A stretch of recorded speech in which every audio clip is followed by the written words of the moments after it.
将军府的小公子生了怪病，奶水喂到嘴边，扭头就吐。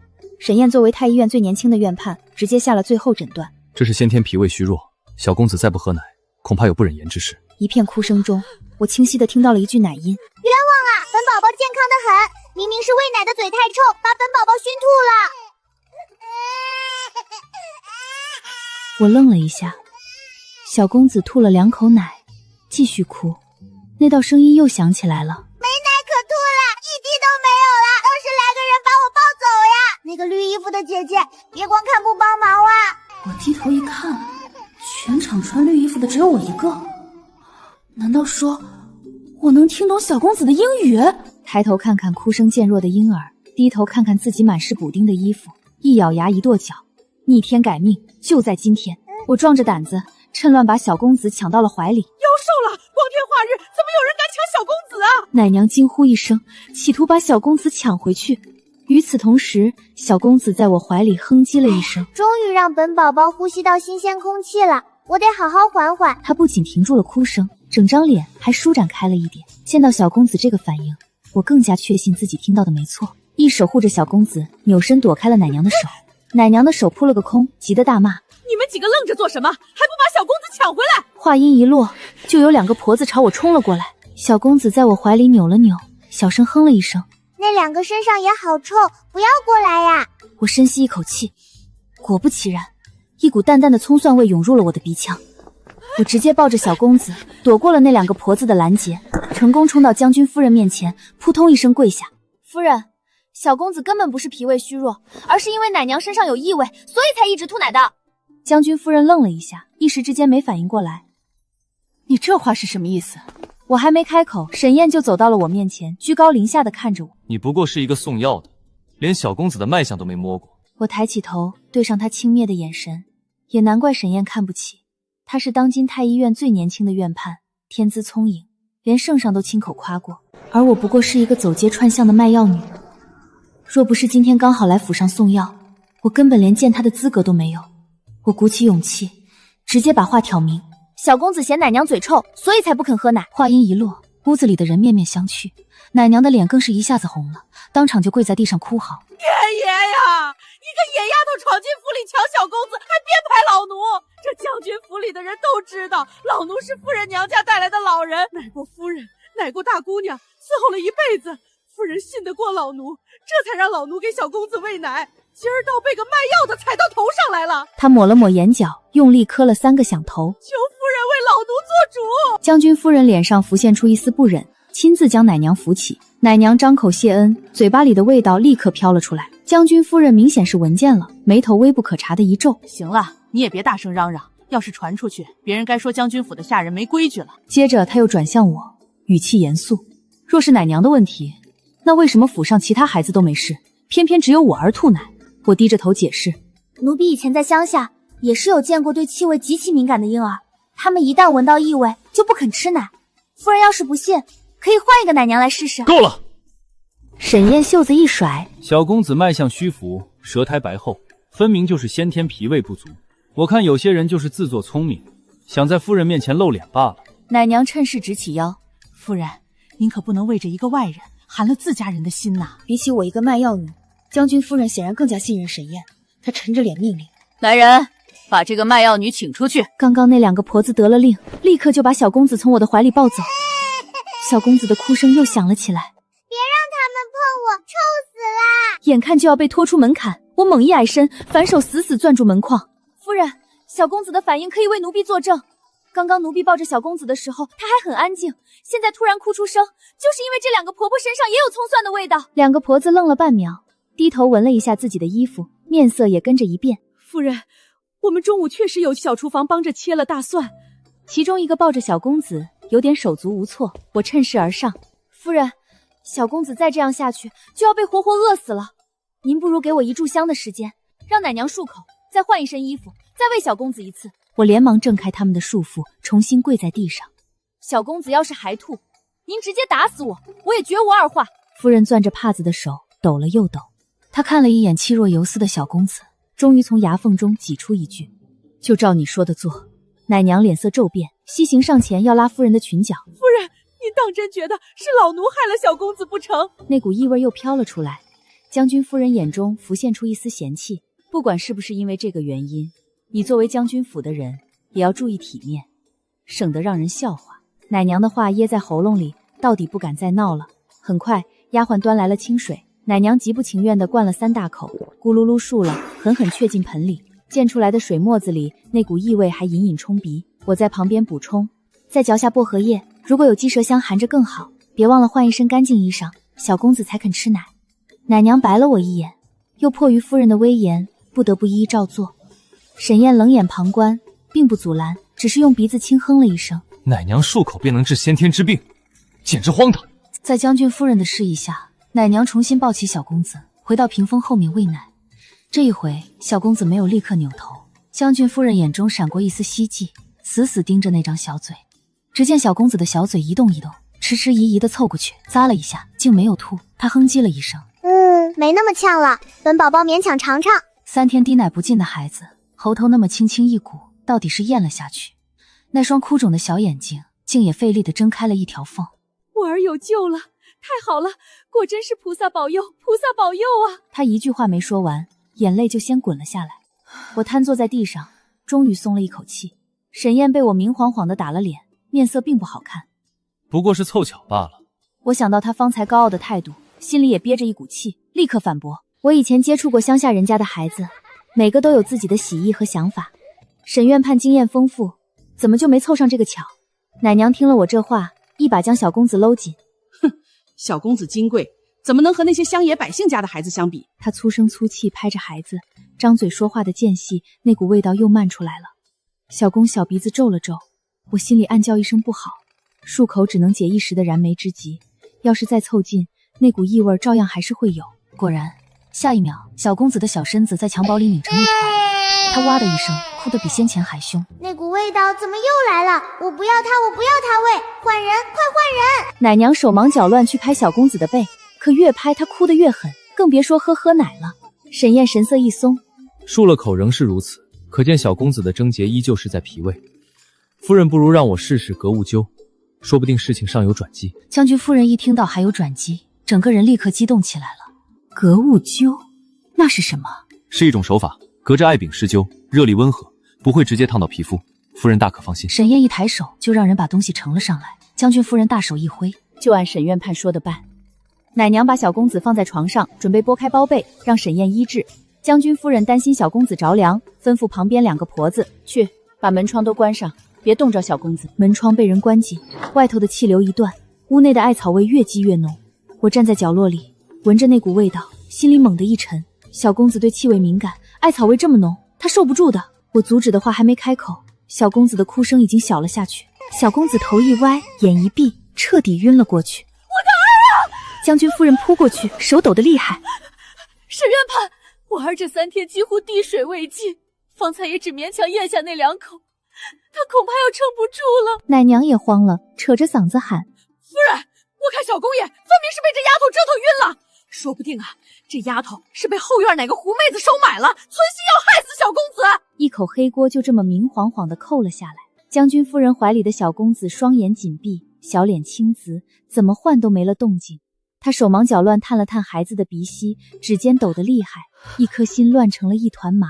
将军夫人因着刚刚的事情，本就对奶娘有几分愧疚，这会儿又被孩子晕厥唬得6神无主。奶娘的话趁虚钻进来，她也信了7、8分。好啊，我就说这丫头要真是个送药的，直接劫钱走人就是，何必要对我儿子动手动脚？她眼神一冷，直接让人来拿我。我哪怕想辩解，也不知从何说起。难道我要直接说我能听懂小公子的哭声是什么意思？在场的恐怕没一个会相信。婆子已经扑上来了，我大脑飞速运转，在他们围拢之前，迅速把小公子从床上抱起来。夫人，小公子是被艾草的味道熏晕了，当务之急是让他出去透口气。将军夫人已经不再相信我，直接高声喝了一句：来人啊，把这不知悔改的贱婢给我拿下！将军府的护卫立刻冲了进来，只听唰的一声，腰间佩刀被一齐抽了出来，刀尖直接朝向了我。我把小公子往怀里一拢，都让开！你们就不怕伤着小公爷吗？奶娘瞪大了眼睛，似乎不敢相信我竟如此强硬。这是要拿小公子做人质啊！万一有个闪失，可怎么向将军交代？将军夫人脸色煞白，浑身颤抖地看着我。你把我儿子还给我，我就饶你一命。我哪里肯让？夫人，小公爷3天没吃东西了，体质本就虚弱，再折腾下去才是真没命了。我不等了，直接瞄准空隙冲了出去。我撞开大门，外头的风灌了进来，怀中的小公子跟着用力吸进了几口气。我心头一松，脚步却没停，抱着他继续往廊下走。没走出几步，他就在我怀里动了动。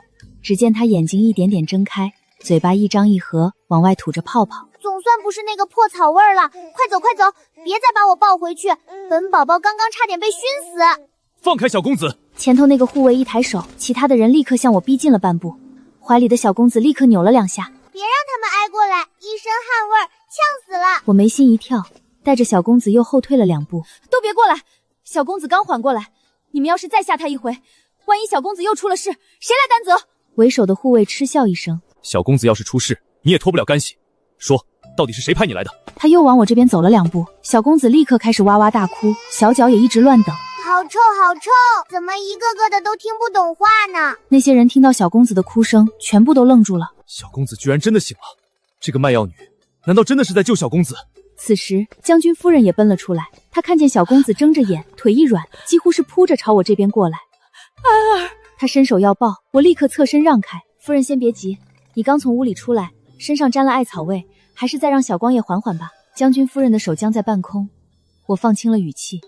夫人，小光爷天生对气味敏感，艾草气味浓烈，小光爷受不住，这才晕过去了。将军夫人看我的眼神起了一丝变化，那你说我要怎么做，安儿才愿意喝奶？换个身上没异味的奶娘，她就能喝奶。来人，去找几个备用的奶娘过来。很快3个仆妇就在廊下一字排开候着了。我抱着小公子挨个走过去。这个不行，一股油烟味熏得我嗓子疼。这个闻着苦苦的，我讨厌它。小公子在我怀里哼哼唧唧的。等我站在最后一个仆妇面前，小公子突然把脑袋偏过去了一点。咦，这个味道有点香啊！我停住了脚步，面前的妇人安安静静地站着，即使隔着一点距离，我也能闻见她那股淡淡的米汤味儿。就他了！那妇人把小公子接过去，所有人的心都提到嗓子眼儿。小公子的小鼻子动了动，小嘴一张，廊下静得没一点声音。夫人捂住嘴，膝盖一软，被丫鬟扶住。我就说我儿在娘胎里的时候就活泼好动，怎么可能有先天不足？说完，他直接把先前的那个奶娘叫了过来。既然小公爷不喜欢你，你就直接回乡去吧。那奶娘脸色惨白，跪在地上磕头。小公子一开始都吃得好好的，怎么可能不喜欢老奴？老奴这2天只是吃了些韭菜饺子，也没想到小公子会对气味这么敏感啊！将军夫人沉了脸，作为小公子的奶娘，你难道不知道小公子闻不得异味吗？我看你根本没有心。他语气果断，直接把奶婆发落了。我擦了把汗，回头看向僵在廊下的沈燕，沈燕手攥紧又松开，盯着小公子喝奶的方向，半晌才挤出一句：不对啊，怎么会错呢？我研习医术这么多年，居然败给了一个卖药女。我走到他面前，沈院判，其实你断的也没错，小公子3天没有进食，确实脾胃虚弱，只不过是因果倒置了而已。沈燕盯着我的脸，你一个走街串巷的卖药女，怎会懂这么多？我没来得及回答，就被一道声音打断了。将军夫人一把攥住我的手，你叫什么名字？我恭敬地低下头，民女名叫林婉。她眼圈通红。好，方才是我误会你了，你之后就留在将军府，好生照看小公子，回头我一定重重谢你。我想了想，最后还是应下了。夫人当即吩咐人把小公子挪进暖窝，又留我在偏倾斜角。小公子吃饱喝足，直接沉沉睡了过去。我试着摸了摸小公子的脉象，明显比之前有力了不少。看着他白嫩的小脸，我的心也跟着软了不少。到了晚上，小公子又醒了，小脚蹬着被子，奶娘还以为是又尿了，可掀开被子，底下却是干爽的。林姑娘，你快来帮着看看，小公子这是怎么了？小公子的小奶音越发暴躁。当然是饿了，快喂我呀！我顿时明白过来，和奶娘说明了情况。奶娘嘟囔了一句：这不是才喂过，怎么又饿了？小公爷一边喝奶，一边咿咿呀呀的抱怨。我不想喝的时候逼我喝，我想喝的时候又觉得奇怪，你们这些大人简直有毛病。我觉得好笑，忍不住伸手逗弄了一下。就在这时，外头突然走进来一个年轻女子，她穿着素色衣袍，腰间还挂着太医院的令牌。你就是林婉？我这才想起来，方才满屋乱时，沈燕身后确实跟着这么一个医女，据说名叫陆娇。医女在太医院里是最低的一等，无品无阶，平日只跟着院判抄方碾药，连单独开方的资格都没有。但我却羡慕极了，因为能治病救人是我毕生最大的梦想。我站起身来，语气恭敬，原来是陆一女，今晚突然过来，是沈院判有什么交代吗？有交代，也犯不着和你说。陆娇语气和软，话中却暗暗带着刺。一个挑药担子的，能歪打正着救回小公子，也算你的造化。只是这往后调理身子的精细活儿，你还是别插手了，免得好心办坏事。傻子都能听出来，这话绵里藏针。他没等我回答，直接把奶娘叫了出来。小公子才从鬼门关捡回一条命，需要好好养着。这是按沈院判的方子配的药，你记得按时喂进去。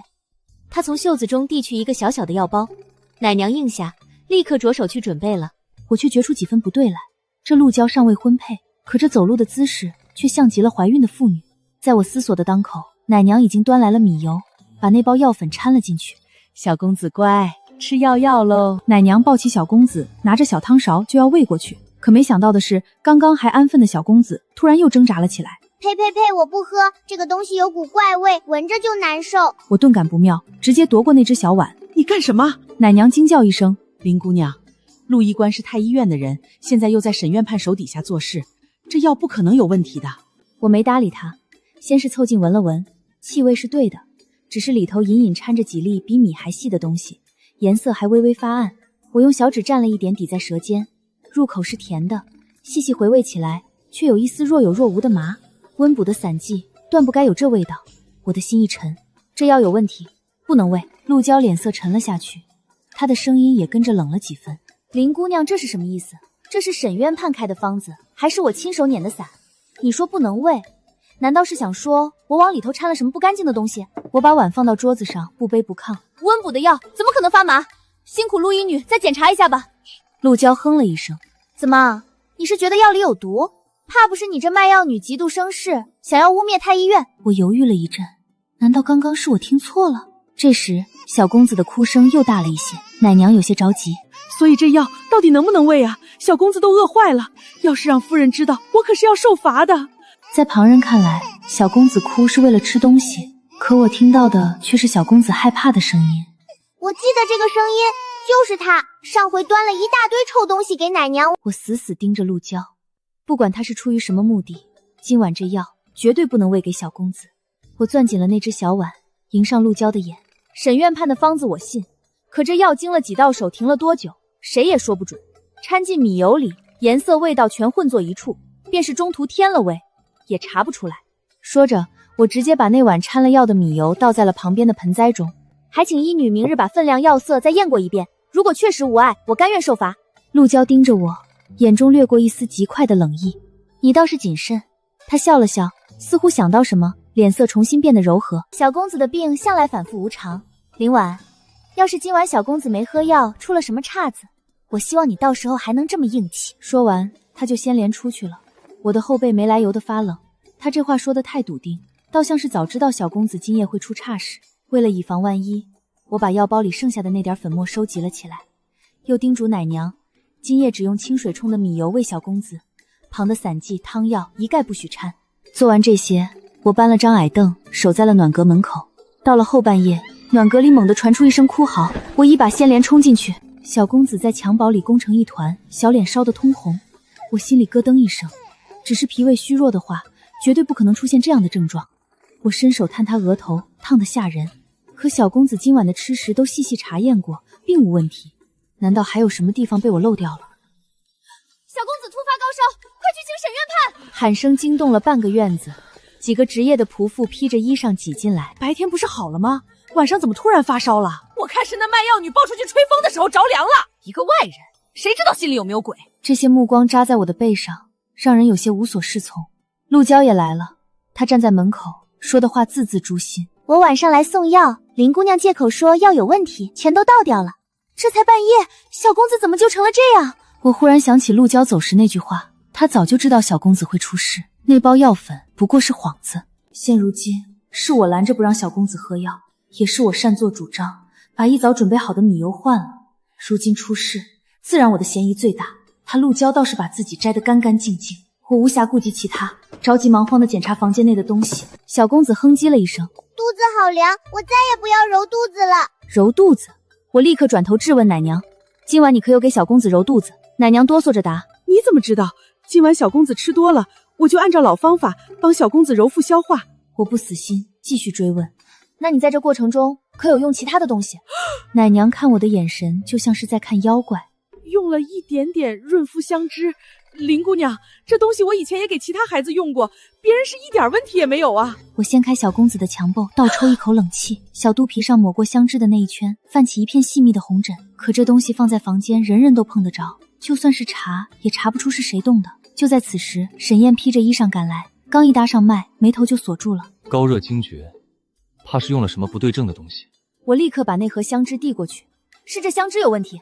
我拿帕子蘸了，在自己手背内侧轻轻一抹，不过片刻，那一小块皮肤微微泛红。这香脂里掺了斑沫，婴儿一向皮鼻，只要加一点在香脂里，揉在肚腹上捂着，药就透进去了。满堂哗然，沈燕看向我的眼神多了几分欣赏。那你觉得现在要怎么做？我思考片刻，还请沈院病下针泻热。林婉，之前是我小瞧你了。沈燕拿出药箱，陆娇想要上前帮忙，却被他制止。陆娇，你去催一催将军夫人，这里有林姑娘打手就够了。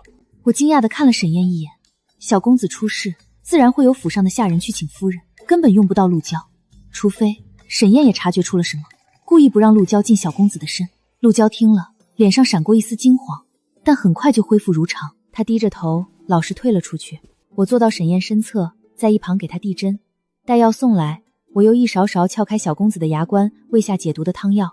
很快，小公子的抽搐慢慢止住，滚烫的小身子退了热。他在药的作用下沉沉睡去。方才那些指指点点的仆妇，这会儿一个个噤了声。沈燕收了针，沉默地看我许久，忽然朝我一揖：昨日廊下我说你救小公子是凑巧，今夜这一遭，我再说凑巧，便是睁眼说瞎话。我有些愣住了，堂堂沈院判居然当众向一个卖药女道歉。你在我之前断出毒在香姿里，这是真本事，是我先前看清了你。沈燕的目光又扫过陆娇出去的那道帘子。林婉，接下来这几天，由你和我一同看护小公子，顺便查清背后动手脚的人。在场的人倒吸一口凉气。先是得了将军夫人的警示，现在又在沈院判面前露了脸，这卖药女当真是飞上枝头变凤凰了。我心里则是一动，他既请我查，便是早有了疑心的人选，只是和我一样拿不出实证，不肯妄言。我一口应下。就在这时，门帘一显，将军夫人扶着丫鬟进来了。她想必已在外间听了许久，脸色铁青。我将军府的少主竟在自己院里被人接二连三的下毒。满屋的下人齐刷刷跪了一地。夫人走到我面前，亲手扶起我。今夜若不是你，我儿这条命就没了。她转向沈燕，一字一句：这毒一日不查清，我一日不得安宁。从今日起，小公子院内的吃食用药，你二人尽管去查。谁要是敢拦，直接报到我这里来。下人齐声应是。有了夫人这句话，那人再想动手就没那么容易了。但我清楚，他绝不会善罢甘休。得了夫人那句话，我便名正言顺地跟着沈燕。此后1个多月，我就跟着他查人查事。他走在前面，忽然没头没尾地开口：小公子第一回出事，所有人都说他是脾胃虚弱，第二回你也能迅速指出问题在香脂上。林婉，你能不能告诉我，你究竟是怎么看出来的？我拿着笔，手跟着一抖。能听懂英语的这个秘密，要是说出来，沈燕或许也不会相信。我思索了一会儿，快速编了一个理由。婴儿哭也分10几样哭法，我自小跟爹娘走街串巷卖药，又在医馆做过下手，听得多了便能猜个7、8分。沈燕盯着我看了一会儿，我的心提到了嗓子眼儿。她要是当我装神弄鬼，把我赶出去，这满院子谁还知道小公子要什么缺什么？好在沈燕没有再追问。总之，在没有找到证据之前，我需要你日日跟着小公子。至于你用什么方法，我并不关心。自此，我成了沈燕和小公子之间的桥梁。小公子哼一声，我便把他的意思说给沈燕听。有一回，小公爷迟迟不睡，奶娘一把他放下，他就醒了。奶娘以为他不舒服，又把沈燕找来瞧。沈燕检查了一阵，冲我轻咳了一声。我把小光爷的话和他说了。烛火太亮，小公子睡不着，挪远一些就好。众人这才发觉，屋内的烛火被丫鬟挪了位置，在小公子的角度看，可以说是晃得刺眼。还有一回，小公子见了将军夫人就哭，夫人没办法亲近自己的孩子，整日以泪洗面。后宅有几个不安分的，还说这是因为夫人待小公子不好，想让将军把小公子交给自己来养。小公子哭得更狠，我才不要换娘，娘最近换了熏香冲了，所以我才哭的。我让将军夫人换了屋内的熏香，小公子立刻止住了哭声，闹着要夫人来抱。这些事说大不大，可一桩桩应验下来，府里看我的眼神也就渐渐就变了。遇到我的时候，也尊称一声林医女。我跟在沈燕身边，耳濡目染，医术也精进了不少。只是那个幕后之人始终没有动手。府里人人自危，互相提防。这一日，将军夫人又把我们叫去问话。已经过去月余，我儿的身体已经大好，只是不知道二位可有查出线索。我想了想，直接开了口：如今小公子周围如铁桶一般，那人要想动手，必定要细细筹谋一番。我想着，不如主动引蛇出洞。夫人皱着眉头，犹豫了一阵。你想怎么做？就说小公子已经大好，3日后挪去城外别院静养。小公子一旦离了府，便再不在他手里。3日是他最后的机会。沈燕知道夫人在担忧什么，跟着一一。夫人放心，我和林姑娘会看着小公子，我可以拿我院判的身份担保，绝不会让小公子再出差错。有了这句话，将军夫人这才松了口。出了院门，我问沈燕：你就不怕我失败，你丢了这一身官职吗？沈燕冲我笑笑：林婉，我相信你可以，这一次我来给你打下手，如何？我的心咚的一跳，我和沈燕之间似乎有什么东西乱了。风声放出去，不过半日就传遍了全府。陆娇也收到消息了，这几日来的也格外冲，不是借口说沈燕落了东西，就是说自己来送药材。每次来，他的眼神总往那扇通后院的小门瞟。我和沈燕没声张，只在那扇小门门轴和门窗上动了手脚，一推就响。只要有人进出，附近的人一定会注意到。小公子不喜欢他，每次来都说陆娇身上有难闻的药味。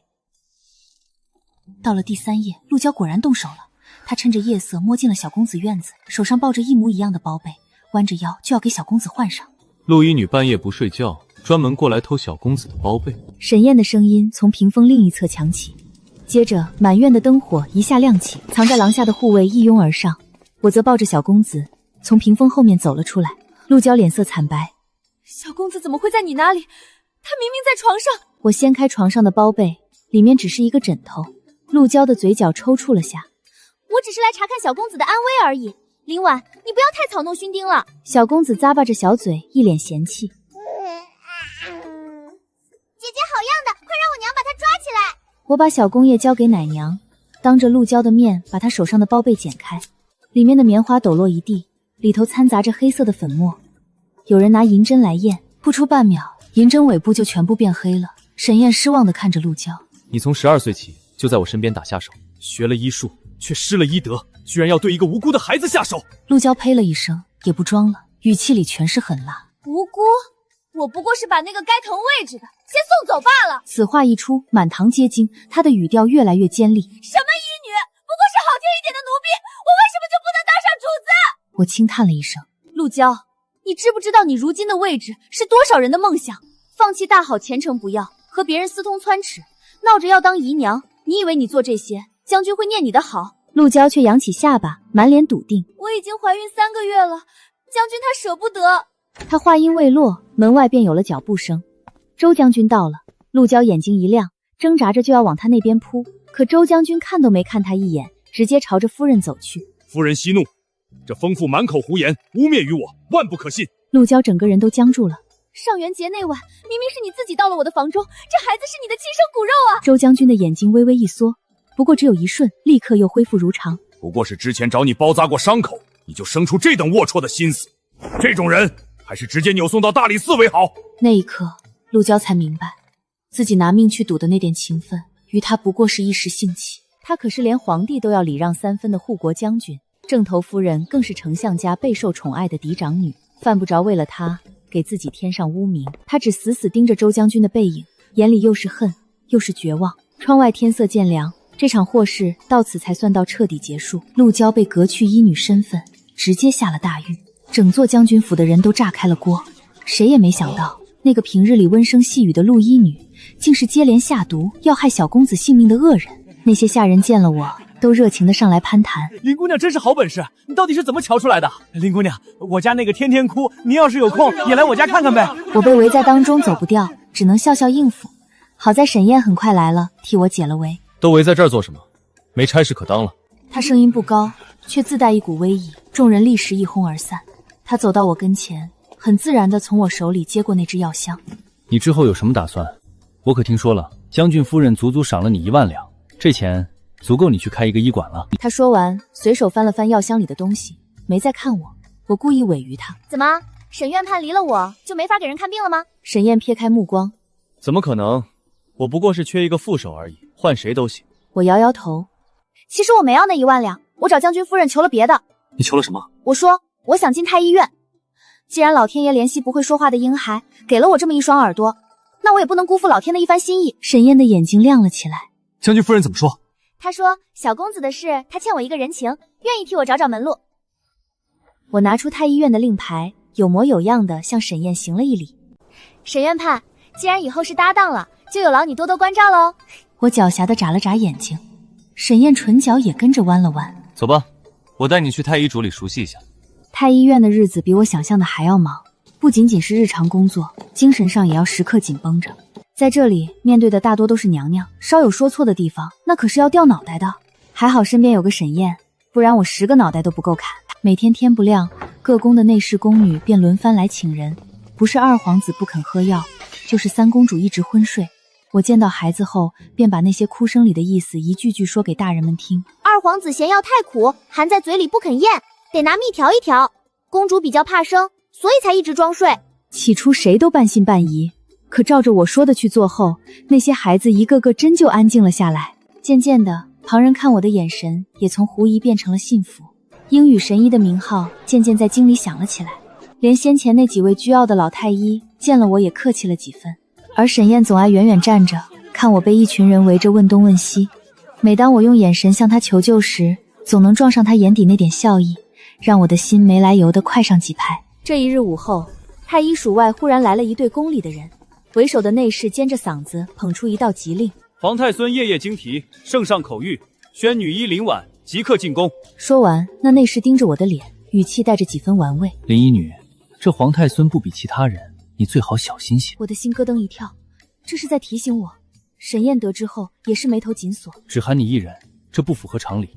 林婉，你万事小心些。我点点头，突然想起来一件事。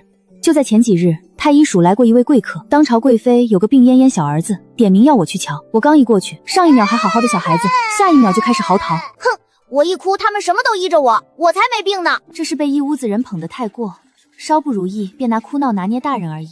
我刚要如实回答，贵妃就暗示我，只要我肯说他这小儿天生贵和，往后这太医院里少不了我的好处。我不愿多事，到底还是实话实说了。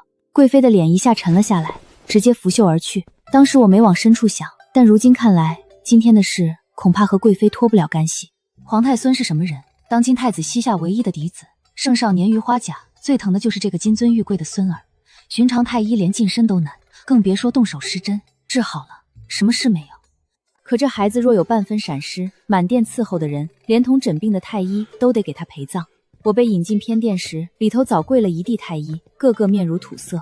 皇太孙正躺在锦绣的小床上，小脸蜡黄，眼下乌青。我刚要上前，殿外便传来一道悠悠的声音：慢着。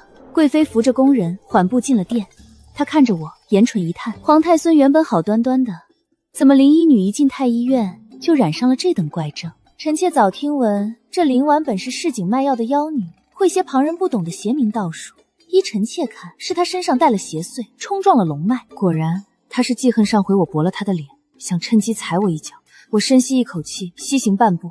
陛下，臣女不通什么道术，只听得懂婴孩的哭声，求圣上容臣女近前一听。圣上盯了我半晌，沉沉吐出一字：准。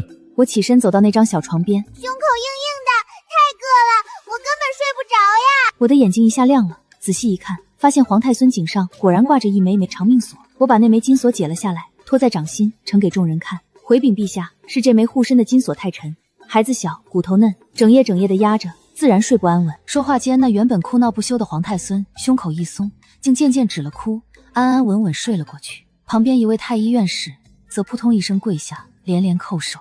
老臣枉做了一辈子太医，竟不如这位姑娘的一双耳朵。圣上抱着孙儿看了我半晌，忽然开口：林医女，朕且问你，前几日贵妃的小皇子也是你瞧的？我伏在地上如实作答，回圣上，是臣女瞧的。圣上看向脸色煞白的贵妃，摆了摆手：贵妃，收起你那点心思，回宫好好待着吧。贵妃剜了我一眼，低头退了出去。圣上又转向那一地跪着的太医，神色冷了下来。皇太孙哭了整整3日，你们灌了一肚子的安神汤，竟没一个想到去解他衣裳看一看。太医们个个把头埋到了地上。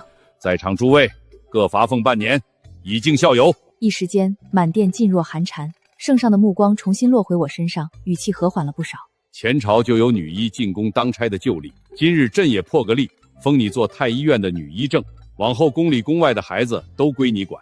我先是叩首谢恩，又斗胆提了一个请求。宫里的孩子自有太医伺候，可宫墙外头多的是被白白耽误的孩子。臣女想在京中开一间医馆，专给稚儿看病，不论贫富，都能抱来给臣女看一看。圣上盯着我看了半晌，忽然抚掌大笑：好一个不论贫富，朕准了。至于医馆所需药材，让太医院按月拨给。出宫时天已擦黑，沈燕一直在宫门外候着，见我出来，立刻迎了上来。你怎么样？贵妃有为难你吗？我把象征女医正的令牌递到她眼前，故意板着脸。沈院判，往后你我同朝为官，可不兴再使唤我了。她松了一口气。我把开医馆的事也一五一十说给她听。我话还没说完，沈燕忽然停下脚步。这医馆算我一个。你是太医院院判，怎么能来帮我一个小医馆？沈燕笑了一下。这天下没有比治孩子更要紧的差事了，就是不知道林医正愿不愿意。我望着她，心里又暖又酸。好。开春那日，医馆开了张，牌匾上是沈燕帮我题的字，叫做知婴堂。头1个月来的都是京城里的贵妇人，普通百姓就在外面驻足，不愿意进来。直到第2个月月初，一对夫妻出现在医馆门口，跪在地上求我救他们孩子一命。大夫，您开个价，只要能救活我的孩子，多少钱我们都愿意出。我把他们请进来，安抚好情绪后，才了解了事情的原委。这孩子哭了5天5夜，几家医馆都说是胎里带的惊症，治不好，劝他们认命。我接过孩子，凑近一听，肚子拧着疼，还胀胀的，好难受啊！我伸手轻轻按了按他的小肚子，给出了定论。不是惊症，是孩子积了食。我开了一贴温和的消积汤，结账的时候只收取了10文钱。那对夫妻千恩万谢的走了。沈燕帮我收拾桌案。对那些有权有势的，你诊金收的一点不手软；对这些普通百姓，你只收10文。林婉，你这是在劫富济贫吗？我往椅子上一靠，穷则独善其身，达则兼济天下嘛。沈燕一噎，只能无奈地敲了一下我的额头。打那以后，馆门前天天排起长队，有钱人家抬着轿子来，穷苦人家抱着襁褓来，我一个都不挑。这一年是我活了20载年里过得最舒坦的日子。我和沈燕朝夕相处，也生出一种说不出的默契。有时我话才说了一半，她就把对症的方子写好了。沈燕也知道我怕苦，也主动揽下了常要的活儿。有回半夜来了个急症，我们不得不守着孩子。我熬得睁不开眼，迷迷糊糊靠在了他肩上。等我醒来的时候，天已大亮。沈燕就那样僵着一条胳膊，让我靠了整整1夜。我这才惊觉，不知从什么时候起，有他在的时候，我就总觉得安心。当时他收拾完最后一摞医案，忽然从袖中取出一只素银簪子。林婉，我发现这一年让我最开心的，就是陪你守着这间小馆。他耳朵有点红。所以，我想娶你，想这一辈子都陪你守着知婴堂。我没有立刻答话，只装作为难地叹了口气。沈院判可想清楚了，娶了我，往后家里的事儿你也得听我的。沈燕一本正经地点头。行，都听你的。成婚那日，京里来道喜的百姓从街头排到了巷尾，他们也把孩子带来了。孩子活泼，闹得院子里满是喜气。有个被我治过肠粘痛的娃娃已经会跑了，他攥着一把喜糖，非要塞到我手里。姐姐吃糖。我眼眶一热，摸了摸他的脑袋。又过了1年，我早上起来的时候，突然听见一个小奶音。沈燕见我脸色变了，还以为知婴堂的孩子出了什么事情。你这几天身体不舒服，就好好休息，我去看看那些孩子。